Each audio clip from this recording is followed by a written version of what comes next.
PhD ಹಾಕೋಂಥದ್ದು ಗ್ರಂಥ ಅದು ಅಲ್ಲಿ ಪ್ರೊಫೆಷನಲಿ ಡಾಕ್ಟ್ರ್ ಇಲ್ಲಿ ಬಟ್ ಅಲ್ಲಿ ಯೂನಿವರ್ಸಿಟಿಲಿಂದ್ರೆ ಅದು PhD ಆಡೋಂಥದ್ದು ಗ್ರಂಥ ಅದು ಅಲ್ಲಿ ಹೆಂಗಂತೂ ಒರಿಜಿನಲ್ ಸಂಶೋಧಕ ಮಾರಿಚಂದಂಗೆ ಎಂತಹ ಸಂಶೋಧಕರು ಅಂತ ಹೇಳಿದರೆ ಅವರಿಬ್ಬರು ಕೂಡ ವಹಾಬ್ ಅವರು ಮೈಸೂರಿಗೆ ಬರ್ತಾಯಿದ್ರು. ಮೈಸೂರಿಗೆ ಬಂದು ಅಲ್ಲಿ ಓರಿಯೆಂಟಲ್ ರಿಸರ್ಚ್ ಇನ್ಸ್ಟಿಟ್ಯೂಷನ್ ಬೆಳಿಗ್ಗೆ 9 ಗಂಟೆಗೆ ಅವರು ಬಾಗಿಲು ತೆಗೆಯುವಾಗ ಇವರು ಅಲ್ಲಿ ಇರ್ತಾರೆ. ಅವನು ಸಂಜೆ 5 ಗಂಟೆಗೆ ಸರ್ ಬೀಗ ಹಾಕ್ಲಂತ ಇವರಿಗೆ ಕೇಳೋದು, ನಮ್ಮದು ಆಫೀಸ್ ಟೈಮ್ ಇದು ಗೌರ್ಮೆಂಟ್ ಟೈಮು. ಆಮೇಲೆ ಅವರು ಹೊರಗಡೆ ಹೋಗೋದು. ಬಂದರೆ ನನಗೊಂದು ಫೋನ್ ಅವ್ರದ್ದು, ಹನೀಫ್ ನಾನು ಬಂದಿದ್ದೇನೆ ಅಂತೇಳಿ. ನಾನು ಒಂದು ಯೂನಿವರ್ಸಿಟಿ ಗೆಸ್ಟ್ ಹೌಸಿಗೆ ಒಂದು ಫೋನ್, ಅಲ್ಲೊಂದು ಇವರಿಗೊಂದು ರೂಮ್ ಕೊಟ್ಟುಬಿಟ್ರೆ ನನ್ನ ಕೆಲಸ ಮುಗಿತು. ಆಮೇಲೆ ಯಾವಾಗಾದ್ರು ಸಂಜೆ ಒಂದು ಟೀಗೆ ಸೇರೋದು. ಬೆಳಿಗ್ಗೆಯಿಂದ ಸಂಜೆ ತನಕ ಸತತವಾಗಿ 1 ವಾರ 12 ದಿನ 8 ದಿನ ಹೀಗೆಲ್ಲ ಬಂದು ಕೂತ್ಕೊಳ್ತಾ ಇದ್ರು ಅವರಲ್ಲಿ. ಆ ರಿಸರ್ಚ್ ಮನೋಭಾವ ಇದೆಯಲ್ಲ ಅದು. ಆಮೇಲೆ ಅವರು ಮೆಡ್ರಾಸಿಗೆ, ಚೆನ್ನೈಗೆ ಲೈಬ್ರರಿಗೆ ಹೋದರು, ಸೆಂಟ್ರಲ್ ಲೈಬ್ರರಿಗೆ, ಎಲ್ಲ ಕಡೆ ಕ್ಷೇತ್ರ ಕಾರ್ಯಗಳು. ಇನ್ನೊಂದು ಅದೇ ರೀತಿ ಇಸ್ಲಾಂಗೂಡ್ ಅವರು ಕೂಡ ಅವರು ಇದರಲ್ಲೇ ಇದ್ದದ್ರಿಂದ, ಯಾವುದು ಕಾಲೇಜಿನಲ್ಲೇ ಇದ್ದದ್ರಿಂದ, ಎಜುಕೇಷನ್ ಫೀಲ್ಡ್ನಲ್ಲಿ ಇದ್ದದ್ರಿಂದ ಅವರಿಗೆ ಸುಲಭ ಆಗಿದೆ ಅದು. ಸೊ ಅವರಿಬ್ಬರು ಕೊಟ್ಟಿರುವಂಥ ಆಕರ ಮಾಹಿತಿಗಳಿದೆಯಲ್ಲ. ಒಂದು ಉದಾಹರಣೆ ಹೇಳ್ತೀನಿ ನಾನು ನಿಮಗೆ. ಇಸ್ಲಾಂಗೂಡ್ ಅವರು ಬರೀತಾರೆ ಬ್ಯಾರಿ ಭಾಷೆಗೆ ಲಿಪಿ ಇತ್ತು ಅಂತ, ಬಟ್ಟೆ ಎಳತ್ತು ಅಂತ ಇತ್ತು, ಬಟ್ಟೆ ಮೇಲೆ ಬರೀತಾ ಇದ್ರು ಅಂತ. ಫಕೀರ್ ಮೊಹಮ್ಮದ್ ಕಟ್ಪಾಡಿ ಅವರು, ನಾನು ಬ್ಯಾರಿ ಟೈಮ್ಸ್ನಲ್ಲಿ ನಾವು ಬೆಂಗಳೂರಿಂದ ನಾವು ಒಂದು ಬ್ಯಾರಿ ಟೈಮ್ಸ್ ಅಂತ ಒಂದು ಮಾಸಪತ್ರಿಕೆ ತರ್ತಾ ಇದ್ವಿ ಅಸೋಸಿಯೇಷನ್ನಿಂದ. ಅದರಲ್ಲಿ ಬಹಳ ದೊಡ್ಡ ಚರ್ಚೆ. ಫಕೀರ್ ಮೊಹಮ್ಮದ್ ಕಟ್ಪಾಡಿ ಅವರು ಅದು ಬ್ಯಾರಿ ಲಿಪಿ ಅಲ್ವೇ ಅಲ್ಲ ಅಂತ ಹೇಳ್ಬಿಟ್ಟು, ಅದು ಕೋಳೆಲುತ್ತು ಅಂತ ಏನು ಮಲಯಾಳಂ ಲಿಪಿ ಇದಾಗೋದಕ್ಕಿಂತ ಮುಂಚೆ ಏನು ಕೋಳೆಲುತ್ತು ಅಂತ ಒಂದು ಲಿಪಿ ಇತ್ತು, ಆ ಲಿಪಿಯ ಸುಧಾರಿತ ರೂಪ ಇದು. ಇದನ್ನು ಮಂತ್ರವಾದಿಗಳು ಅವರು ಬಳಸ್ತಾ ಇದ್ರು. ಅದು ಆ ಕೋಳೆಲುತ್ತನ ಇನ್ನೊಂದು ರೂಪ, ಬ್ಯಾರಿ ಭಾಷೆ ಅಲ್ಲ ಅಂತ ಹೇಳ್ಬಿಟ್ಟು, ಬ್ಯಾರಿ ಲಿಪಿ ಅಲ್ಲ ಅಂತ ಹೇಳ್ಬಿಟ್ಟು ದೊಡ್ಡ ಚರ್ಚೆ ಸುಮಾರು 2-3 ತಿಂಗಳು ನಡೀತದೆ. ಈ ಸಂಶೋಧನೆಗೆ ಸಂಬಂಧಿಸಿ ಈ ಥರದ ನಾವು ವಿಚಾರಗಳನ್ನು ನಾವು ಹೆಚ್ಚು ಈಗ ಗಮನ ಕೊಡಬೇಕಾದಂಥ ಅಗತ್ಯ ಇದೆ. ಆಮೇಲೆ ಭಾಷೆಯ ಶಬ್ದಗಳು ಎಲ್ಲ ಕಣ್ಮರೆ ಆಗ್ತಾ ಇದೆ. ಬ್ಯಾರಿ ಭಾಷೆಯ ಶಬ್ದಗಳು ನಾವು ಡಿಕ್ಷನರಿ ಮಾಡಿದಾಗ ಏನು ಹನೀಫ್ ಅವರೇ 29,000 ವರ್ಡ್ ಫಸ್ಟಿಗೆ ಸಿಕ್ಕಿದ್ದು ನಮಗೆ. ಅದು ಆ 29,000 ವರ್ಡ್ನಲ್ಲಿ ಆಮೇಲೆ ಅದರಲ್ಲಿ ನಾವು ಕ್ರಿಯಾಪದಗಳನ್ನೆಲ್ಲ ತೆಗೆದಾಗ 19,000 ಶಬ್ದಗಳು ಸಿಕ್ಕಿದ್ದು ನಮಗೆ.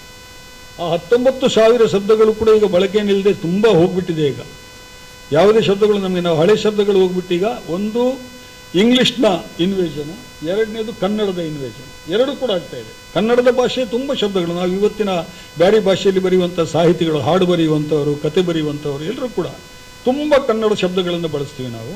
ಹಾಗೆ ಬಳಸೋದ್ರ ಮೂಲಕ ತಪ್ಪು ಅಂತ ಹೇಳ್ತಾ ಇಲ್ಲ, ಕೊಡುಕೊಳ್ಳುವಿಕೆ ಇದ್ದೇ ಇರ್ತದೆ. ಆದರೆ ಆ ಬ್ಯಾರಿ ಶಬ್ದವನ್ನು ಮರೆತು ಬಿಡ್ತಾ ಇದ್ದೀವಿ ನಾವು.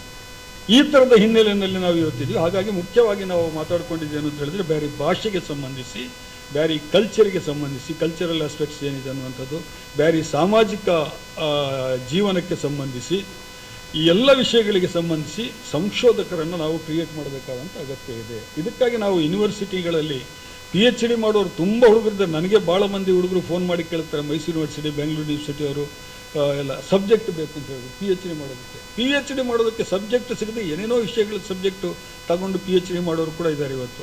ಅಂಥವರಿಗೆ ನಾವು ನಮ್ಮ ಬ್ಯಾರಿ ಭಾಷೆಗೆ ಸಂಬಂಧಿಸಿದ, ಸಂಸ್ಕೃತಿಗೆ ಸಂಬಂಧಿಸಿದ ಸಾಕಷ್ಟು ವಿಷಯಗಳನ್ನು ಕೊಟ್ಟು ಅವರು PhD ಮಾಡೋದಕ್ಕೆ ನಾವು ನೆರವು ಕೂಡ ಕೊಡಬೇಕು ನಾವು ಅಂತ ಹೇಳ್ಬಿಟ್ಟು ನಮ್ಮ ಉದ್ದೇಶ ಇದೆ ನಮ್ಮದು. ಎರಡನೇದು, ಅಳಿತಾ ಇರುವಂತಹ ಬ್ಯಾರಿ ಭಾಷೆಯನ್ನು ಉಳಿಸೋದಕ್ಕೆ. ಇವತ್ತೇನಾಗಿದೆ, ಬಹಳಷ್ಟು ಮಕ್ಕಳೆಲ್ಲ ಇಂಗ್ಲೀಷ್ ಮೀಡಿಯಮ್ ಆಗಿಬಿಟ್ಟಿದ್ದಾರೆ. ಇವತ್ತು ವಿದೇಶಗಳಲ್ಲಿ ಬಹಳ ಜನ ಇದ್ದಾರೆ, ಅವರೆಲ್ಲ ಇಂಗ್ಲೀಷ್ ಮಾತಾಡ್ತಾರೆ.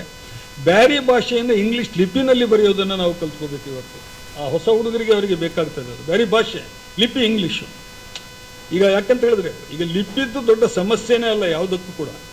ಆಮೇಲೆ ಈ ಭಾಷೆಯ ಕೊಡುಗೆ ಇದೆಯಲ್ಲ ಬೇರೆ ಬೇರೆ ಭಾಷೆಗಳದ್ದು. ಇಂಗ್ಲೀಷ್ನಲ್ಲಿ ತಜ್ಞರು ಹೇಳ್ತಾರೆ, ನಮ್ಮ ಖಾನ್ ಅವರಿಗೆ ಗೊತ್ತಿದೆ, ಅದು 14% ಶಬ್ದಗಳು ಮಾತ್ರ ಒರಿಜಿನಲ್ ಇಂಗ್ಲೀಷ್ ಭಾಷೆಯದ್ದು ಅಂತ ಹೇಳ್ಬಿಟ್ಟು, ಉಳಿದಿದ್ದೆಲ್ಲ ಜಗತ್ತಿನ ಬೇರೆ ಭಾಷೆಗಳಿಂದ ಬಂದಿದೆ ಅಂತ.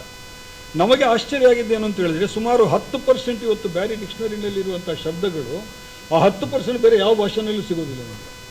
ಅಂದರೆ ಸುಮಾರು 20,000 ಶಬ್ದಗಳು ಅಂತ ಹೇಳಿದ್ರೆ ಸುಮಾರು 2,000 ಶಬ್ದಗಳು ಕೇವಲ ಬ್ಯಾರಿ ಭಾಷೆನಲ್ಲಿದೆ. ಅದು ಬೇರೆ ತುಳುನಲ್ಲೂ ಇಲ್ಲ, ಕೊಂಕಣಿನಲ್ಲೂ ಇಲ್ಲ, ಕನ್ನಡದಲ್ಲೂ ಇಲ್ಲ, ಎಲ್ಲೂ ಇಲ್ಲ. ಅಂದರೆ ಒಂದು ಬಹಳ ಸಶಕ್ತವಾದಂತಹ ಭಾಷೆ ಇದು. 1250-300 ವರ್ಷಗಳ ಕಾಲ ನಮ್ಮಂಥವರು ಯಾರೂ ಇಲ್ಲದೆ ಬರೇ ಓರಲ್ ಕಲ್ಚರ್ನಲ್ಲಿ ಬೆಳೆದುಕೊಂಡು ಬಂದಂಥ ಭಾಷೆ ಒಂದು ಬ್ಯಾರಿ ಭಾಷೆ. 1200 ವರ್ಷ ಒಂದು ಭಾಷೆ ಉಳ್ಕೊಂಡು ಬರೋದಂದರೆ ಯಾವ ಪುಸ್ತಕ ಇಲ್ಲ, ಯಾವ ರಿಸರ್ಚ್ ಗ್ರಂಥಗಳಿಲ್ಲ, ಯಾವ ವಿಡಿಯೋಗಳಿಲ್ಲ, ಇನ್ನೊಂದಿಲ್ಲ. ಹಾಗಿರುವಾಗ ಈಗ ನಮಗೆ ಎಲ್ಲ ನಮ್ಮ ಕೈಯಲ್ಲಿದೆ. ಎಷ್ಟು ವಿಜುವಲ್ಗಳನ್ನು ಮಾಡ್ಬೋದು ನಾವು, ಸಣ್ಣ ಸಂಗತಿಗಳನ್ನು 10 ನಿಮಿಷದ ವಿಡಿಯೋಗಳಲ್ಲಿ ಹೇಳ್ಬೋದು, ಪುಸ್ತಕಗಳನ್ನು ತರ್ಬೋದು. ಇದನ್ನು ನಾವು ಗಮನದಲ್ಲಿ ಇಟ್ಕೊಂಡು ಮಾಡ್ತಾ ಇದ್ದೀವಿ. ಹಾಗಾಗಿ ಈ ಸಮಾರಂಭಕ್ಕೆ ನಮಗೆ ನೀವೆಲ್ಲರೂ ಬಂದಿರೋದು ಬಹಳ ಸಂತೋಷದ ಸಂಗತಿಯಾಗಿದೆ. ಇದೊಂದು ಬಹಳ ಬ್ಯಾರಿ ಭಾಷೆಯ ಇತಿಹಾಸದ ಒಂದು ಪಯಣದಲ್ಲಿ ಇದೊಂದು ಬಹಳ ಮಹತ್ವದ ವೆರಿ ಇಂಪಾರ್ಟೆಂಟ್ ಸಭೆ ಅಂತ ನಾವು ಅಂದ್ಕೊಂಡಿದ್ದೀವಿ. ಇದರ ರಿಸಲ್ಟ್ ನಿಮಗೆ ಇನ್ನು 5 ವರ್ಷ ನಂತರ ಸಿಗ್ಬೋದು, 10 ವರ್ಷ ನಂತರ ಸಿಗ್ಬೋದು. ಯಾಕಂತ ಹೇಳಿದ್ರೆ ಮೊದಲೇ ಮಾತಾಡ್ಕೊಂಡಿದ್ದೀವಿ, ಒಂದು ಫಂಕ್ಷನ್ ಇನಾಗ್ರೇಷನ್ ಮಾಡೋದು, ಆಮೇಲೆ ಫಂಕ್ಷನ್ ನಮ್ಮ ಕೆಲಸ ಅಲ್ಲ, ನಮ್ಮ ಕೆಲಸ ಅದೃಶ್ಯವಾದದ್ದು, ಅದು ನಡೀತಾ ಇರ್ತದೆ, ಅದನ್ನು ನಾವು ಮಾಡ್ತೀವಿ. ಆದ್ದರಿಂದ ಈ ಸಂದರ್ಭದಲ್ಲಿ ಇಷ್ಟನ್ನು ಹೇಳಿ ನನ್ನ ಮಾತುಗಳನ್ನು ಮುಗಿಸ್ತೇನೆ.